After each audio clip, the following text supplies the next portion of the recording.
자, 앞에서 여기에서 했던 것은 가우스의 합으로 해서 홀수계든 짝수계든 관계없는 거였어요. 근데 이번에는 홀수계일 때는 좀 특별한 부분이 있습니다. 보시면 1, 2, 3, 4, 5 5개의 수다 하면 가운데 수를 별이라고 하면 별보다 하나 큰 수, 별보다 2 큰 수, 별보다 1 작은 수, 별보다 2 작은 수 이렇게 한번 생각해 봐요. 하나를 이쪽에다 줘버리면 2를 이쪽에다 줘버리면 다 별로 생각할 수가 있겠죠.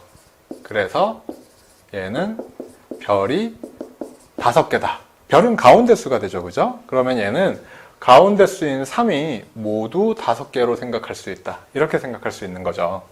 마찬가지로 그걸 한번 활용을 해보면 날짜의 합이 55다. 평일이에요. 평일의 날짜의 합이 55다 했을 때 월, 화, 수, 목, 금 평일인데 가운데네요. 그죠? 수요일이 얼마가 되느냐 하면 55니까 다 수요일로 생각하면 하루 작고 하루 크고 이틀 작고 이틀 크고 하니까 수요일을 별이라고 하면 별 곱하기 5가 55다. 이렇게 생각할 수 있는 거예요. 만약에 이 사실을 알고 있다면 목요일을 구해라 해도 수요일을 먼저 구하고 하는 게 편하겠죠. 그죠? 네. 이렇게 홀수계의 수가 더해졌을 때 어떤 수를 곱할 때는 대칭이 되기 때문에 한 수, 가운데 있는 수에서 가운데 있는 수를 곱셈으로 해서 할 수가 있다. 이 문제는 어떤 식으로도 나왔었냐면 이런 식으로 문제가 나온 적이 있습니다. 달력이 있는데 달력이 9개 수를 이렇게 묶어놓고 여기 있는 9개의 날짜를 여러 가지 방법으로 더해봐라. 그걸 여러 가지로 다양하게 제시해봐라 한 적이 있어요. 15일이라고 하면 7 빼서 8 더해서 22, 23, 21, 14, 16, 7, 9 이렇게 이제 달력의 일부분이라고 하고 더하면 7 더하기 8 더하기 9 더하기 14 더하기 해서 이 방법도 하나 제일 기본이 되겠죠. 그죠? 그렇게 한 다음에 이렇게 더하고 이렇게 더하고 이렇게 더하고 이렇게 나누어서 묶어서 표현할 수도 있을 거예요. 또 뭐가 있느냐? 아까와 같은 이런 원리를 알고 있다면 하나의 수를 중심으로 작고 크다 하면 여기를 묶어서 그냥 하는 것이 아니라 곱셈으로 바꿔서 8 곱하기 3이고 15 곱하기 3이고 22 곱하기 3이고 여기도 마찬가지 14 곱하기 3이고 이런 식으로 해서 구할 수도 있겠죠. 또 하나 제일 마지막에 쉽게는 뭐냐면 15일인데 8일이 작고 8일이 크고 7일이 작고 7일이 크고 6일이 작고 6일이 크고 해서 1일이 크고 1일이 작고 해서 15 곱하기 9로 생각할 수 있다. 이게 홀수계가 될 때 어떤 가운데 수를 중심으로 해서 작고 크고가 대칭이 되기 때문에 그런 거예요. 그래서 이렇게 다양한 방식으로 해결할 수 있습니다. 이런 문제를 이제 해결하는 것도 뭐 알고 있으면 경쟁력이 있지만 다른 친구들보다 이런 방식은 다양한 계산 방식을 알고 있는 것은 시간을 줄일 수 있는 방법이 되겠죠.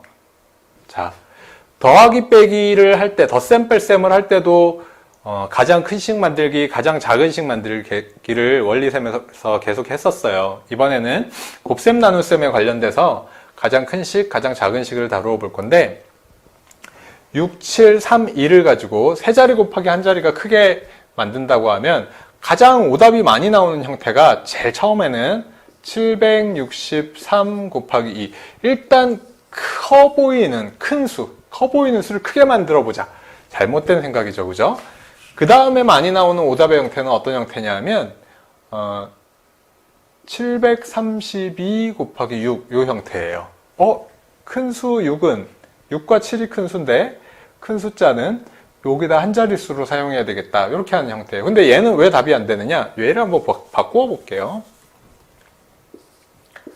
6과 7을 바꾸나 안 바꾸나 600 곱하기 7이 4200이고 700 곱하기 6이 4200이에요. 그래서 그 결과는 같지만 1의 자릿수는 어떤 역할을 하고 있냐면 얘하고 곱하게 돼요. 곱셈을 이렇게 3번 하니까 곱하게 되죠. 그래서 이 수는 얘와 곱해져서 곱의 결과가 커지게 하는 역할을 하고 있기 때문에 큰 수인 6과 7은 이렇게 배치하고 남은 수들을 배치하는 겁니다. 마찬가지로 작은 식을 한번 보시면 2하고 3을 여기다 넣고 1을 여기다 넣고 나머지 67 이렇게 하는 것이 2라는 수가 7과 6이랑 곱해지니까 300 곱하기 2나 200 곱하기 3은 똑같이 600이지만 여기 있는 수는 67과 곱해지는 자리이기 때문에 여기가 작아져야 전체적인 결과가 작아진다. 이런 원리를 알고 채워보면 아이들이 어떤 유사한 문제가 나와도 응용할 수 있을 거예요. 마찬가지로 두 자리 곱하기 두 자리를 한번 보시면 큰 숫자를 큰 자리에 넣는 건 당연하겠죠. 7과 6 이렇게 넣고 나서 다음에 3과 1을 넣는데 여기도 곱셈 선을 한번 그려보면 이렇게 곱해진다는 거죠. 그러면 여기에 들어갈 숫자는 또는 여기에 들어갈 숫자는 어떤 근거로 판단을 해야 되느냐?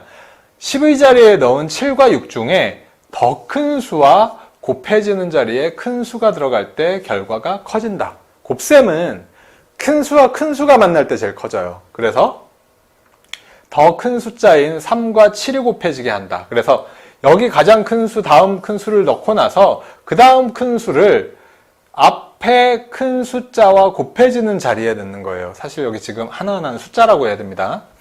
제가 강의를 하다 보니까 수와 숫자를 지금 혼용해서 사용하고 있는데 하나하나 있는 건 숫자예요. 자, 큰 숫자를 앞에 큰 숫자와 곱해지게 넣는다. 그래서 이렇게 될 때 가장 크고요. 그 다음 여기에서는 가장 작은 식은 2와 3을 넣고 나서 역시 이렇게 곱해질 텐데 6과 7 중에서 큰 숫자인 7이 3과 곱해져야 될까 2와 곱해져야 될까를 볼 때 3과 곱해지면 아까와 같이 큰 결과가 나오는 거예요. 그래서 앞에 나온 작은 수와 7이 곱해지게 하고 남은 6을 여기다 집어넣는다. 이렇게 해서 계산해보면 몇 가지를 비교해보면 근데 처음에 배울 때는 아이들이 계산해보면서 직접 비교를 해보는 것도 좋겠죠. 그죠? 그렇게 한번 해봐도 좋고요. 마지막에 이제 정리하는 원리는 지금과 같이 어떤 자리에 어떤 숫자를 놓았을 때 곱셈 선을 그려봐서 얘와 곱해지고 얘와 곱해지는데 결과가 어떻게 될까? 큰 숫자와 큰 숫자가 만나면 곱이 커진다. 따라서 큰 숫자와 작은 숫자가 만나야 결과가 작아진다. 이런 식으로 이제 큰 숫자와 큰 숫자가 만나지 않게 배치를 하는 거죠. 작은 거에서는. 그리고 이제 마지막으로 이 문제가 자리를 다 주고 나오면은 뭐 한번 공부하고 나면 아이들이 이렇게든 저렇게든 뭐 비교도 할 수 있고 하는데 이럴 때가 있어요. 6, 7, 3, 2를 주고 두 수를 만들어서 곱이 가장 크게 해라 하면 두 수기 때문에 수 다 사용해야 되겠죠. 가장 큰 수니까. 근데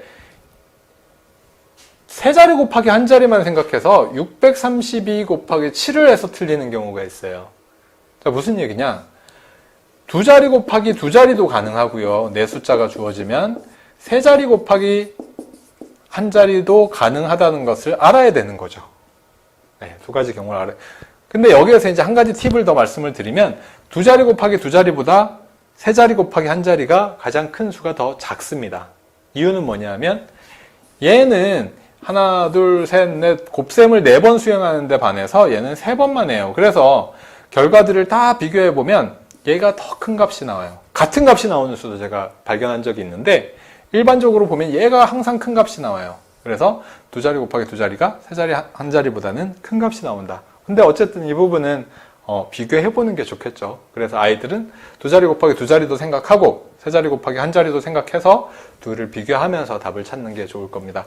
덧셈 뺄셈처럼 얘는 한번 알고 나면 그렇게 어렵지는 않고요. 정확하게 이해만 하고 나면. 근데 이 부분에서는 마치 공식처럼 들어가는 부분이 있긴 해요. 그리고 사실상 이거보다 큰 자리는 아이들이 문제를 만날 일이 거의 없습니다. 두 자리 곱하기 두 자리 정도까지, 세 자리 곱하기 한 자리 정도까지는 아이들에게 묻는 문제가 있어요. 그래서 비교도 하고 원리도 생각하면서 문제를 접근하면 훨씬 더 정확하고 빨리 해결할 수 있을 겁니다.